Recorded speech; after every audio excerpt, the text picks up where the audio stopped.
Good morning, everybody.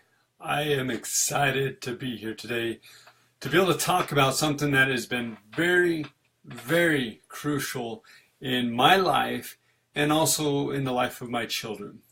And that is, how do you connect with your children, especially teenagers? Now, you may be thinking, oh, I have a good relationship, and if that is fantastic. But if not, if you're struggling just a little bit, this episode is for you. Let me set the scene. The scene.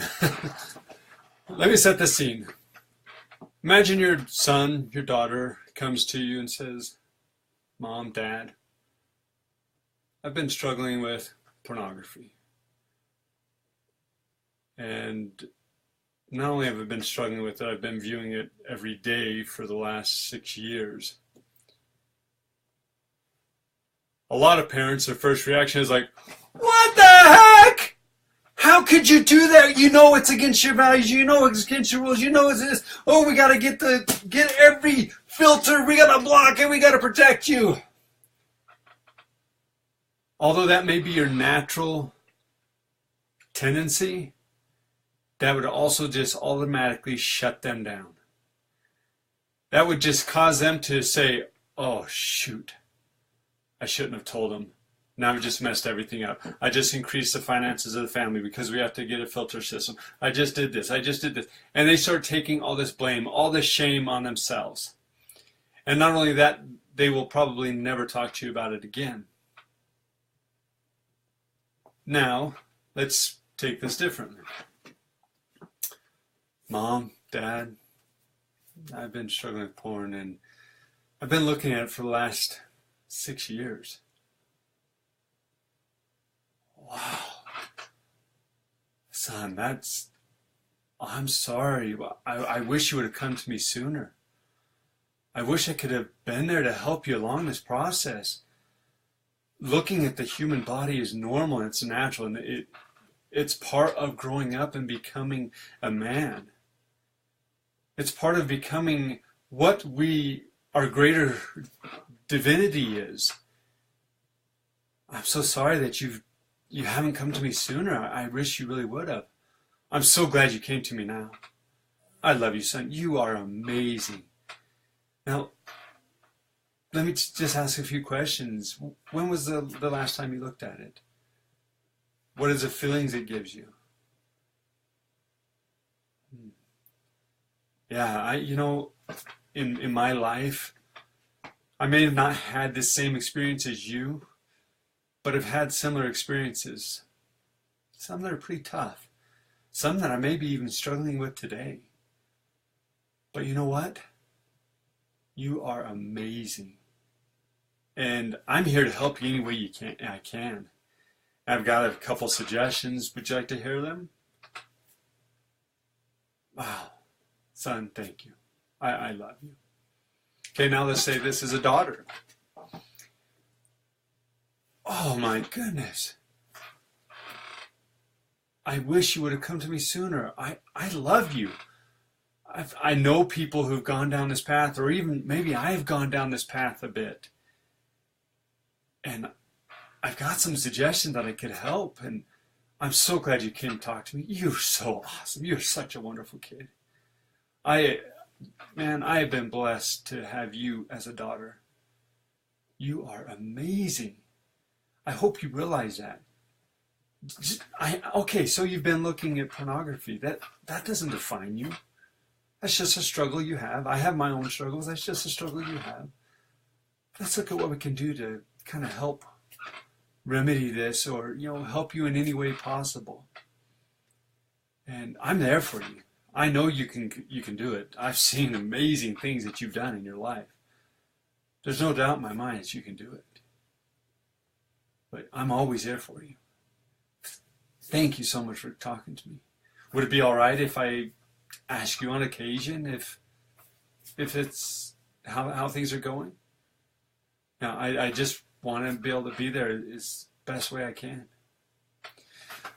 Those two scenarios, the one where the parent overreacts, and then there's those that the parent shows compassion, love, empathy, giving the power back to the child that, despite their struggle, that's okay. That you love them, that you care for them, that you know they can accomplish great things. Pornography doesn't define them. No, there's none of those actions that define them. And when you emphasize and you come back with that love, and it doesn't matter if it's with drugs, it doesn't matter if it's with alcohol, it doesn't matter if it's with depression, anxiety, it's all the same. You have to lead with love. You have to lead with compassion. You have to lead with that desire to want to help them in the way that they need. Not trying to fix the problem. I'm at first here to tell you, filters don't work except for little kids. They don't work. You can block and put every filter on that you want. There's K9, there's Accountable to You, there's actually Accountable to You is an accountability software, not a filtering system. But there's router versions. There's just all kinds of versions. Covenant, there's all kinds of versions. But they don't work except for little kids. Now, the reason it's good for little kids is so that they don't stumble onto it and be like, whoa, and be ashamed that what they just saw they shouldn't have seen. And if you don't have that connection, if you don't have that ability for them to talk to you, then they won't, and they keep that hidden and secret. But yet their brain is all of a sudden gone, wow, that was shocking and exciting, and they just have all these emotions. Well, you have to learn to process this with them. Well, if you have a filter, then they don't get that exposure too early. But I can guarantee you, as your kids get older, they will run into it. And if you block it at home, and you talk about how bad it is, and it's going to destroy the family, and all of these things that are just going to drive shame, then when they go outside of the home, they have not done. Excuse me 1 second. I need to mute this. I did not realize that I forgot to turn it off. Anyway, so you've got these things that are just saying, don't look at it. Well, you need to teach them the behaviors that when they leave here, that they don't expose it. So if you have little children, filters are great. I recommend them.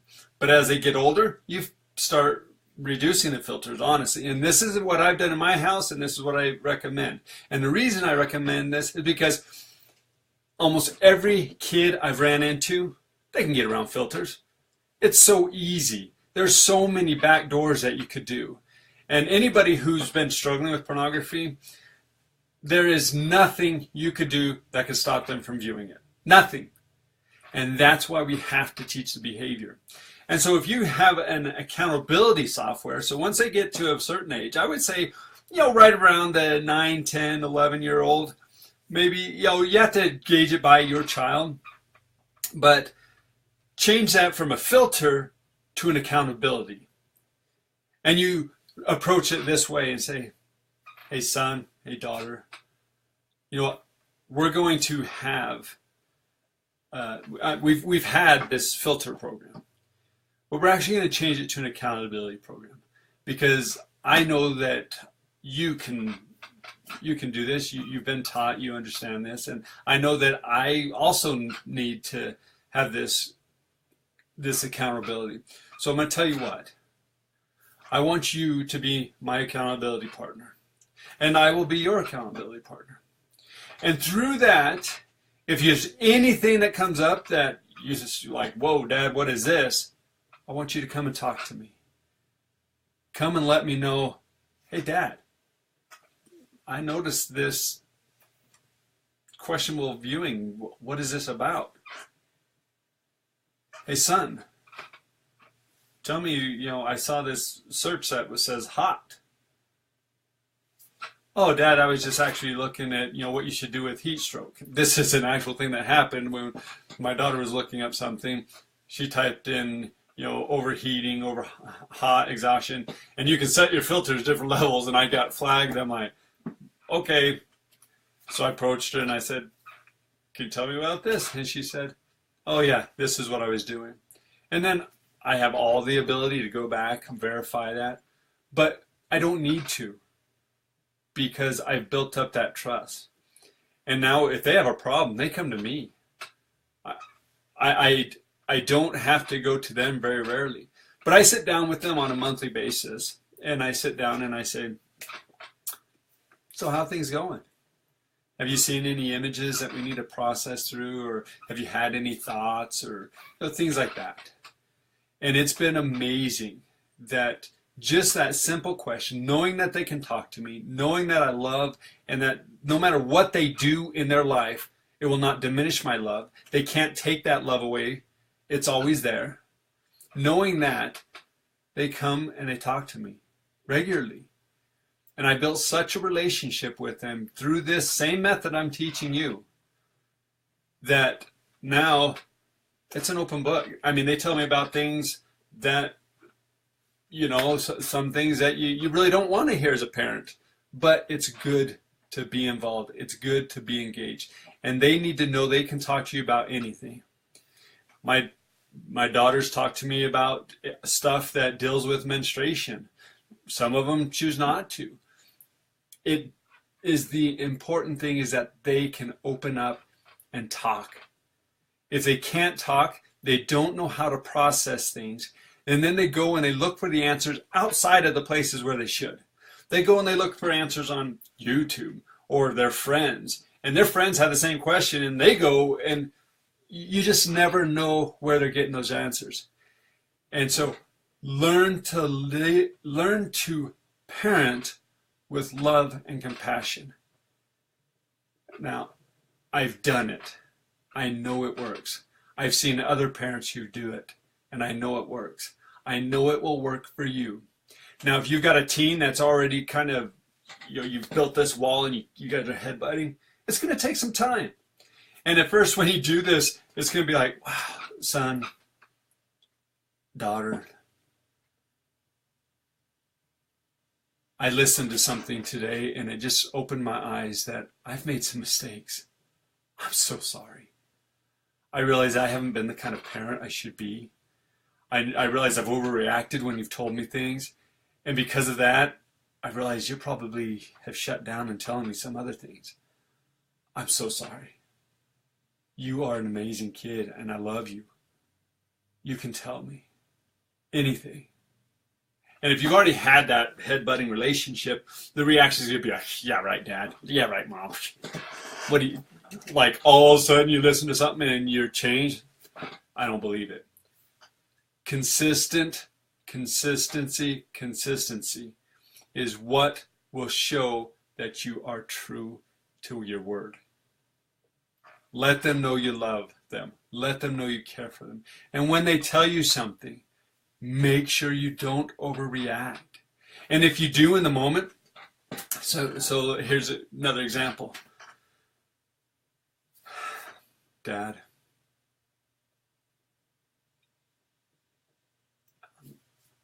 I'm really